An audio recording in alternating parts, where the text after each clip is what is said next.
Welcome to the Aegis Interaktif Asia and Business Mobility Asia Covid-19 update, 23rd of May 2021.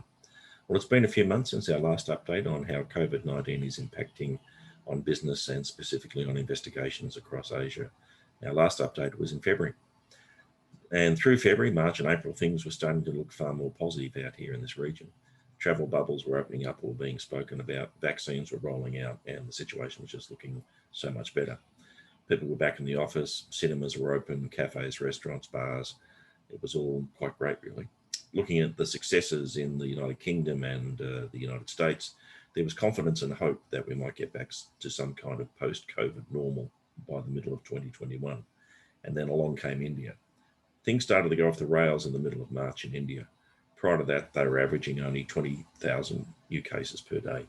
By the middle of May, this was at more than 400,000 new cases per day. Currently, it's come back down to 250,000 cases, but there is concern being expressed that some of these numbers are being underreported by local politicians. The knock-on effect from this tragedy in India, where deaths are still averaging more than 4,000 per day, is being felt right across Southeast Asia and South Asia. Almost every Southeast Asian country is currently in some form of lockdown or restricted movement order. Taiwan, Vietnam, and Cambodia, who did a great job for the past 12 months, in managing the pandemic inside their countries, are now seeing record cases and have implemented restrictions on travel, working conditions, group gatherings, and in some cases even curfews.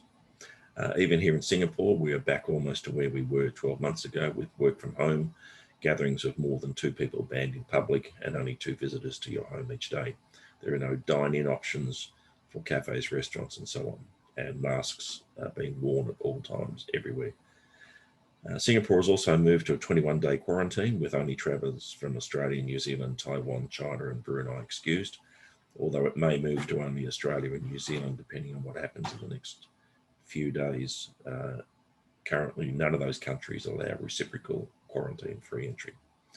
For Singapore, only citizens and permanent residents may enter the country at the moment. Even employment pass holders and their families are prohibited.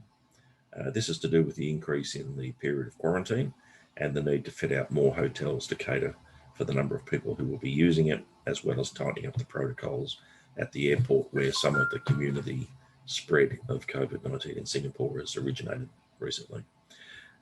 We cannot know when these reinforced restrictions are likely to be eased again, as the situation in India is still too dire to predict.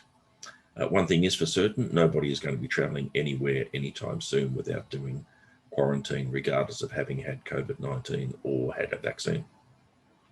There is talk that Indonesia also will move to 14 and 21 days quarantine from the current 5 days. In terms of our business investigations, it's fair to say we're busier than we were 12 months ago, in fact, way busier. Currently, we're working on matters in Indonesia, Singapore, Vietnam, and the Philippines, and a couple of other places that we can't actually name. We're doing this using some of the new methodologies and technologies developed over the last year, which we did to stay in business, and also through our local teams across Asia who continue to provide us with outstanding support in the field. We're also seeing that now more than 1 year has passed without internal teams such as audit, risk, security, or investigations being able to travel. The need to deal with issues locally has become essential. While many of us have become very good at doing our jobs remotely over the various platforms that we use, this doesn't allow for site visits, field investigations, intelligence gathering, and particularly finding what people don't want you to find. You know what I mean. So this is where you need boots on the ground, people who speak the language, know the culture, and know where the skeletons are and how to look for them. So the reality is that Asia is not going to open up much until the end of 2022, if then. We'll return to doing more regular updates in this series while the situation in India and nearby countries continues to be problematic. We're still maintaining our businessmobilityasia.com website, which is a quick reference for Asian countries. Please check it out.